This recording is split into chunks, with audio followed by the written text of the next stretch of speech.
昨天一天的时间，我们用了4个师傅，加上他们那边的2个师傅，6个人把水泥砖全部转运过来了。还有一艘船啊，今天船家已经补过来了。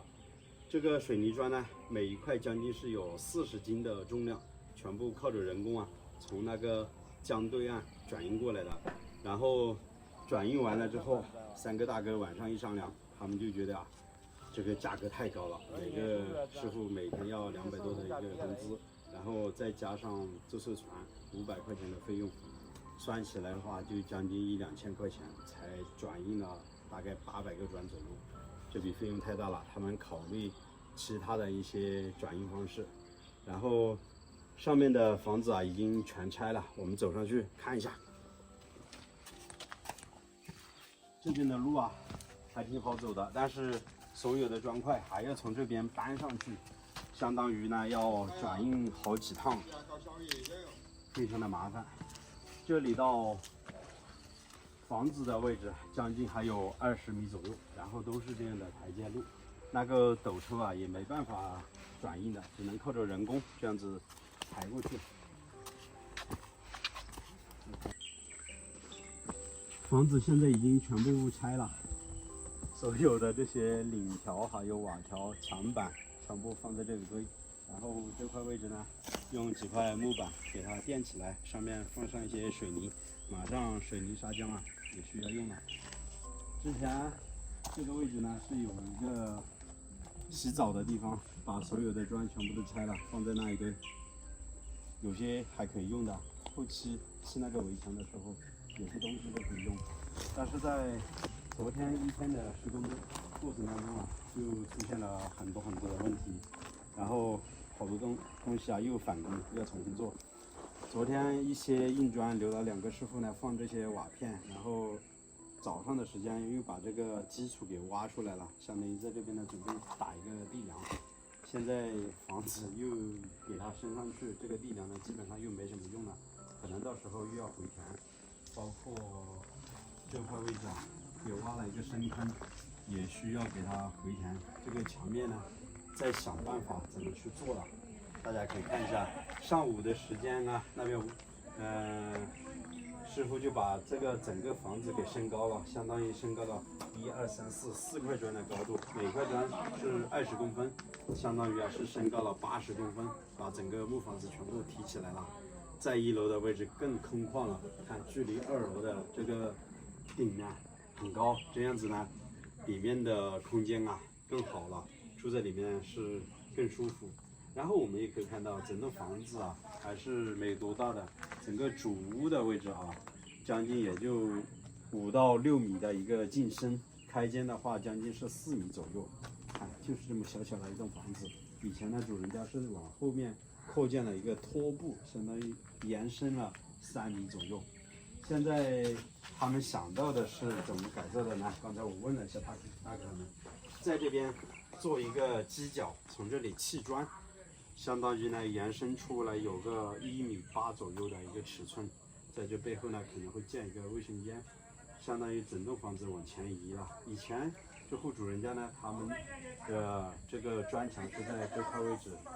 其实现在我在想一个问题啊，虽然房子是由我介绍给他们的，但是他们这样子一改建了之后，整栋房子的使用面积就小了许多。虽然是花钱他们来装修，他们自己花钱，但是以后这个主人家会不会说话，这个样子又埋下了一个隐患嘛。如果把整栋房子给缩小了，以后这户人家就会觉得，那整个房子的占地面积又小了，到时候啊又会出现一些纠纷。现在我是头都痛了，但是这栋房子呢，我又不能过多的去参与，只能有时间过来看一看他们的一个施工进度，或者有些偏差的地方需要调整的，我要告诉他们，要不然到时候别人又为难过来就很麻烦了。其实大哥他们也有自己的一个想法，他们说以前房子太靠近后面的墙面了，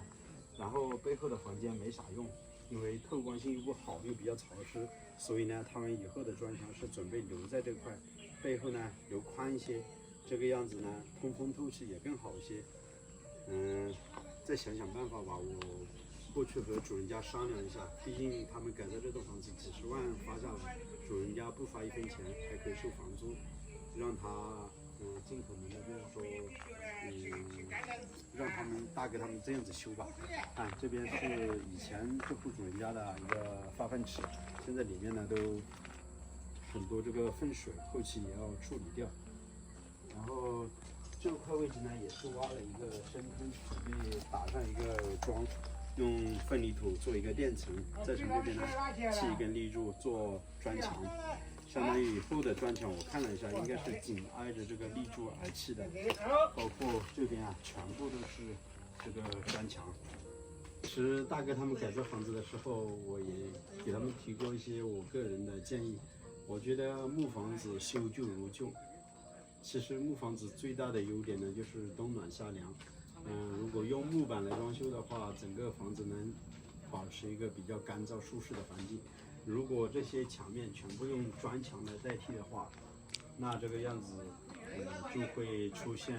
后期住在里面可能会有点潮湿的现象了。然后这边以前都是一些木墙板，大家还记得吧？全部都拆完了，放在那一堆，这些木墙板呢基本上也没啥用了。后期呢可能只会做一些柴火来使用了。改造房子啊，确实还就是这样的好多细节的问题要想好，要不然啊，后期在装修建造的过程当中会出现很多麻烦的事情。好在这套房子我们把它全部拆完了，屋顶墙面也拆完了，目前呢还没有人过来为难我们。如果后期本地人啊或者过来为难，或者一些政策的原因，这个呢，谁也说不清楚，到时候就会比较麻烦了。今天早上还拉过来一些钢筋，现在准备做一个地梁的位置，先把钢筋给绑扎起来。昨天把这些瓦片全部放下来之后，就堆在院子这一块。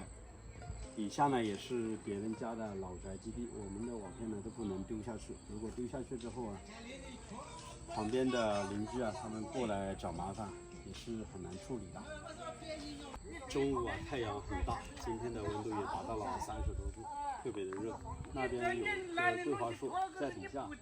比较凉快。师傅他们中午吃饱饭了之后，在那边休息一会儿，大概1点多钟，我们要开始干活了。每天要干到下午的5点半，然后再回家。好了，朋友们，这期的视频就为大家分享到这里。期待我们这栋房子改造完成的那一天。喜欢请记得点个订阅，我们下期再见，拜拜。